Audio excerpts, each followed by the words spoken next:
ስለ ክለባችን አርሰናልና ስለ ቪኒሺየስ ጁኒየር እጅግ በጣም ወሳኝ የተባሉ አዳዲስ መረጃዎች ወጥተዋል። እነዚህ የተሰሙት በተለይ ሁለት መረጃዎች ስለ ቪኒሺየስ ጁኒየር አርሰናል ምናልባትም በዚህ ክረምት ይህንን ብራዚላዊ የሚያስፈርምበት እድል እጅግ በጣም እየሰፋ መምጣቱን እያሳዩ ይገኛሉ። በእርግጥ እነዚህ ሁለት መረጃዎች ቪኒሺየስ ጁኒየር ወደ አርሰናል መምጣቱን ቢጠቁሙም ሪያል ማድሪድ እና ቪኒሺየስ ጁኒየርም ግን በዛው በማድሪድ ቤት እንዲቆይ ሌሎች ስራዎችን እየሰሩ ይገኛሉ። ስለዚህ የትኛው ነው የመሆን እድል ያለው የሚለውን ከመረጃዎቹ ተነስተን የምንመለከት ይሆናል። ከዛ በተጨማሪም ስለ ኢታን ዋኔሪ፣ ስለ ጋብሪኤል ማርቲኔሊ እና ሌሎች ክለባችን አርሰናል የተመለከቱ ወሳኝ መረጃዎች አሉ። እንደተለመደው በአማረ መልኩ ወደ እናንተ አደርሳለሁ። ውድ አድማጭ ተመልካቾቼ ከኛ የሚጠበቀው ምንድነው ካላችሁ ቪዲዮን ላይክ አድርጎ መጀመር ብቻ ነው። በቀጥታ ወደ መረጃዎቹ ነው የምወስዳቸው። በነገራችን ላይ ለእናንተ ውድ ቤተሰቦቼ ልዩ ጥቅም የምታገኙበትን አዲስ ነገር ይዤላችሁ መጥቻለሁ። እሱም እንግዲህ ለአርሰናል ደጋፊዎች የምትፈልጉትን መልእክት ማስተላለፍ የምትችሉበት ነው። በተለይ በውጭ ሀገር በዩናይትድ ኪንግደም፣ በሳውዝ አፍሪካ፣ በአሜሪካ፣ በተለያዩ የአረብ ሀገራት ጨምሮ በውጭ በአውስትራሊያ፣ በስዊድን የምትኖሩ በሙሉ ፒን ባደረግኩላችሁ ኮመንት እንደዚሁም ፖስቶች ላይ እና በሁሉም አፕሎድ በሚደረጉ ቪዲዮዎች ውስጥ ኮመንት ላይ ስትገቡ ፒን የተደረገላችሁ ሊንክ አለ። ያንን በመጠቀም አባል ወይም ሜምበር ትሆናላችሁ። ያንን ስታደርጉ ስማችሁ ላይ የተለየ ባጅ ይሰጣችኋል። ታዲያ የምትፈልጉትን መልእክት ኮመንት ላይ ታስቀምጣላችሁ። እኔን በግል ማግኘት የምትፈልጉ ማግኘት የምትችሉበት እድል ይመቻቻል። ከዛ ለአርሰናል ደጋፊዎች ማስተላለፍ የምትፈልጉትን መልእክት ስማችሁን እየጠራው ለአርሰናል ደጋፊዎች መልእክታችሁን ማስተላለፍ ይሆናል ማለት ነው። ስለዚህ በውጭ ዓለም የምትኖሩ ቤተሰቦቼ አባል ወይም ሜምበርሺፕ መሆን አትርሱ። በቀጥታ ወደ መረጃዎች ሁሉ ሰዳያችሁ።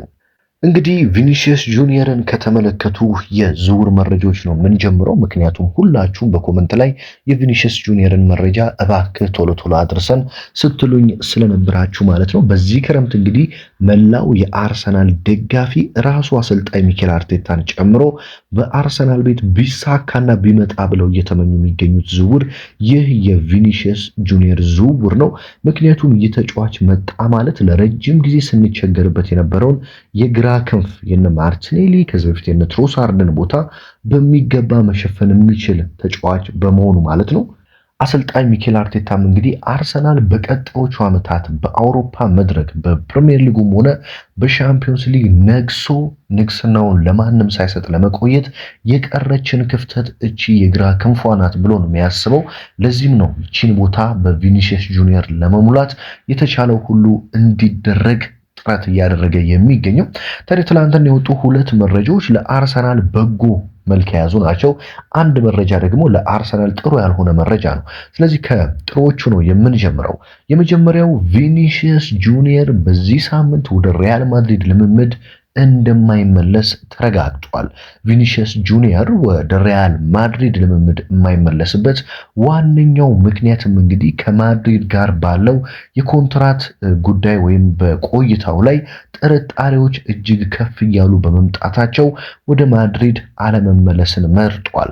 በአሁኑ ሰዓት እንግዲህ ቪኒሺየስ ጁኒየር ከፍቅር አጋሩ ጋር የሚገኘው በጀማይካ የእረፍት ጊዜውን እያሳለፈም ሲሆን በተለይም የሪያል ማድሪዱ አሰልጣኝ ሆሴ ሞሪኒሆ ቪኒሺየስ ጁኒየር ባለፉት 3 ቀናት ውስጥ ለአዲሱ የውድድር ዓመት ዝግጅት እንዲጀምር ቪኒሺየስ ጁኒየር ይመለሳል ብለው ሲጠብቁ እንደነበረ ተሰምቷል። ነገር ግን ቪኒሺየስ ጁኒየር ባለፉት ቀናት ወደ ሪያል ማድሪድ ልምምድ አልተመለሰም። እንደዚሁም ደግሞ በዚህ ሳምንት ወደ ልምምድ ይመለሳል ተብሎ አይጠበቅም። ከማድሪድ ጋር ያለው የኮንትራት ጥያቄ ሙሉ በሙሉ እስኪፈታ ድረስ ማለት ነው። ይህም እንግዲህ ለአርሰናል መንገዱን ክፍትና ጥሩ ያደርግለታል ተብሎ ነው የሚጠበቀው። በተለይ በሪያል ማድሪድ እና በቪኒሺየስ ጁኒየር መካከል ያለው አለመስማማት በዚሁ ከቀጠለ ምናልባትም ክለባችን አርሰናል ቪኒን የማግኘት እድሉን ሰፋ ሊያደርግለት እንደሚችል መረጃዎች ሲያመላክቱ ይህንን የዘገበው እንግዲህ ፍሎሪያን ፕሊተንበርግ ነው። ታዲያ በሌላ ዘገባው አርሰናል የመጀመሪያ ኦፊሻላዊ ጥያቄ ለሪያል ማድሪድ ለማቅረብ ዝግጅቱን እንደጨረሰ እየተሰማ ነው የሚገኘው። በነገራችን ላይ ክለባችን አርሰናል ለቪኒሺየስ ጁኒየር እስከ 120 ሚሊዮን ፓውንድ ከዛም በላይ የሚገመት የዝውውር ሂሳብ ጥያቄ ሊያቀርብ እንደሆነ ነው እየተሰማ የሚገኘው ማለት ነው። በተለይ ደግሞ ጥሩ መረጃ ምንድነው ካላችሁኝ የቪኒሺየስ ጁኒየር ወኪል የቪኒሺየስ ጁኒየር ሙሉ ካምፕ የአርሰናል ፍላጎት ተነግሯቸዋል፣ አውቀዋል። ቪኒሺየስ ጁኒየር በአርሰናል እንደሚፈለግ መረጃው ደርሶታል ማለት ነው። በነገራችን ላይ በርካታ የአርሰናል ውስጥ የሚሰሩ ሰዎች አንድ ነገር ለማድረግ እየሞከሩ ነው። እሱም ቪኒሺየስ እና አርቴታን በስልክ ለማገናኘት ከፍተኛ ጥረት እየተደረገ ይገኛል። በተለይ አሰልጣኝ ሚኬል አርቴታ ከዚህ በፊት እንደነ ዴክላን ራይስ፣ እንደነ ማርቲን ዙሜንዲ፣ እነ ቪክተር ዮኬሬሽን ጨምሮ በርካታ የሚፈልጋቸውን ተጫዋቾች ደውሎ በማነጋገር ይታወቃል። ተጫዋቾቹም ወዲያውኑ ተስማምተው ወደ ክለባችን አርሰናል እንደሚመጡ የሚታወቅ ሲሆን ይህንንም በቪኒሺየስ ጁኒየር ላይ ለማድረግ እንቅስቃሴዎች እየተደረጉ እንደሆነ ነው እየተሰማ የሚገኘው ማለት ነው። ስለዚህ እነዚህ ሁለት መረጃዎች ቪኒሺየስ ጁኒየር ወደ አርሰናል የመምጣት እድሉን እያሰፉት ይገኛሉ። ሌላኛው ለክለባችን በዚህ ዝውውር ጉዳይ በተለይ መጥፎ ብዬ የማስበው ጥሩ ያልሆነው መረጃ ምንድነው? ቪኒሺየስ ጁኒየር ሪያል ማድሪዶች በክለባቸው እንዲቆይ ይፈልጋሉ። በተለይ አሰልጣኝ ጆዜ ሞሪኒዮ ቪኒሺየስ ጁኒየር በቀጣዩ ዓመት በማድሪድ ቤት እንዲቆይላቸው እየጠየቁ ይገኛሉ። ሪያል ማድሪዶችም ለቪኒሺየስ ጁኒየር አሁን በቀረበለት ዋጋ እንደምንም ብሎ እንዲስማማና እንዲቆይላቸው ለማድረግ ከፍተኛ ጥረት እያደረጉ ነው የሚገኘው። ቪኒሺየስ ጁኒየርም በሪያል ማድሪድ ቤት በተለይ ኪሊያን ኢምባፔ ከመጣ በኋላ እንደ ሁለተኛ ተጫዋች ወይም እንደ ሶስተኛ ተጫዋች የሚቆጠርበት መንገድ ከተቀየረለትና የሚፈልገውን እንክብካቤ ከተሰጠው በሪያል ማድሪድ ሊቆይ እንደሚችል መረጃዎች ያሳያሉ። ይህም እንግዲህ ለክለባችን አርሰናል ጥሩ ዜና ነው ብዬ አላስብም። ምክንያቱም የግራ ክንፋችን ላይ አሁን እንግዲህ ቪኒሺየስ ጁኒየርን የማናገኝ ከሆነ ገበያው ላይ ደህና የሚባል የግራ መስመር ተጫዋች የለም። ስለዚህ የቪኒሺየስ ጁኒየር ዝውውር ማይሳካ ከሆነ ባርኮላ ደግሞ ወደ ሊቨርፑል የሚሄድ ከሆነ ቀጣይ ዓመትም እንግዲህ በክሪስቶዞሊስ እና በጋብሪኤል ማርቲኔሊ ነው የምንቀጥለው ማለት ነው። ይሄ በተለይ አርሰናልን ለሚያክል ትልቅ ጥራት ላለው ክለብ የሚያስፈልገው በጣም ጥራት ያለው የግራ ክንፍ ተጫዋች በመሆኑ ምክንያት ትንሽ ነገሮችን ያከብድብናል የሚል እምነት አለኝ ማለት ነው። በዚሁ ወደ ኢታን ዋኔሪ እና ወደ ማርቲኔሊ ጉዳይ ልውሰዳችሁ። በዚሁም ደግሞ ስለ ጉማሬሽም አነሳለሁ። በተለይ እንግዲህ ወደ ኢታን ዋኔሪ ጉዳይ ስናመራ በዚህ ክረምት ምናልባትም ኢታን ዋኔሪ አርሰናልን ላይለቅ እንደሚችል መረጃዎች እያሳዩ ይገኛሉ። በነገራችን ላይ ኢታን ዋኔሪ በበርካታ የአርሰናል ደጋፊዎች ዘንድ የሚወደድ የአካዳሚያችን ፍሬ የሆነና በአርሰናል ቤት እድል እንዲሰጠው የሚፈለግ ተጫዋች ነው። ያው ከቦታ መጣበብና በተለይ ተጫዋቾች እጅግ መብዛታቸውን ተከትሎ አሰልጣኝ ሚኬል አርቴታ እሱን በውሰት እንደዚሁም ለመሸጥ ግዴታ ውስጥ ገቡ እንጂ ኢታን ዋኔሪ ትልቅ አቅም ያለው ተጫዋች እንደሆነ የሚታወቅ ነው። ምናልባትም አሁን ግን ላይሸጥ እንደሚችል እና በክለባችን አርሰናል የመቆየት እድሉ እየሰፋ እንደሆነ መጥቷል። ምናልባትም ኢታን ዋኔሪ በውሰት ሊሰጥ እንደሚችል መረጃዎች ያመላክታሉ ማለት ነው። በሌላ በኩል ወደ ጋብሪኤል ማርቲኔሊ ጉዳይም ስወስዳችሁ ጋብሪኤል ማርቲኔሊ ክለባችን አርሰናልን በዚህ ክረምት ይለቃል ተብሎ እንደማይጠበቅ መረጃዎች ያሳያሉ። ጋብሪኤል ማርቲኔሊ በአርሰናል ቤት እጅግ በጣም ደስተኛ መሆኑንና አርሰናልም ለጋቢ ከፍተኛ የተባለ ሂሳብ የአርሰናል ሪከርድ የሆነ ዋጋ ካልቀረበ በቀር እንደማይሸጠው ግልጽ አድርጓል። በነገራችን ላይ የአርሰናል ሪከርድ ዋጋ ተጫዋች የሸጥንበት እጅግ በጣም አሳፋሪ የወረደ ነው። 35 ሚሊዮን አካባቢ ነው ቻምበርሊንን ለሊቨርፑል የሸጥንበት ማለት ነው። ይህንን ሪከርድ ለመስበር ነው አርሰናል ለማርቲኔሊ ከፍተኛ ክፍያ ካለመጣለት ላለመሸጥ እየወሰነው ማለት ነው። ማርቲኔሊ በጣሊያኑ ክለብ ሮማ፣ በአትሌቲኮ ማድሪድ በስፔኑ ክለብ እንደዚሁም ከአረብ ሀገራትም በርካታ ክለቦች በተለይ በሳውዲ ፕሮ ሊግ የሚፈልጉት ቢገኙም እሱ ግን በአርሰናል ቤት ደስተኛ በመሆኑ ለመቆየት እንደወሰነ ይሰማ ይገኛል። እንግዲህ አርቴታ በዚህ ክረምት ምናልባትም ሌላ ተከላካይ ላያስፈርም እንደሚችል መረጃዎች ያሳያሉ። በተለይ ከሰሞኑ ከክለባችን አርሰናል ጋር ስሙ ሲያያዝ የነበረው ጆን ስቶንስ ለጣሊያኑ ክለብ ኢንተር ሚላን ለመፈረም ሙሉ በሙሉ ተስማምቷል።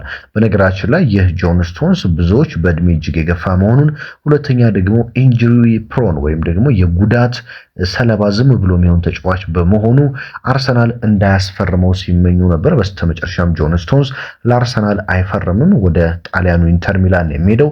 ታዲያ አሰልጣኝ ሚኬል አርቴታ ባሉን ተከላካዮች ክለባችንን በቀጣዩ ዓመት ለመምራት እያሰቡ እንደሚገኝ የውስጥ መረጃዎች ያሳያሉ ማለት ነው።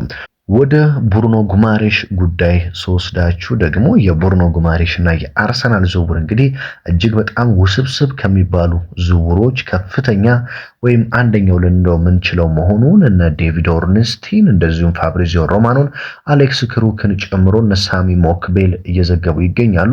በተለይ ኒውካስትል ዩናይትዶች ብሩኖ ጉማሬሽን ኒውካስትል በሻምፒዮንስ ሊግ የማይሳተፍ ከሆነ በ60 እስከ 70 ሚሊዮን ፓውንድ ባለው ዋጋ ሊለቁት ተስማምተው ነበር በኮንትራታቸው ላይ።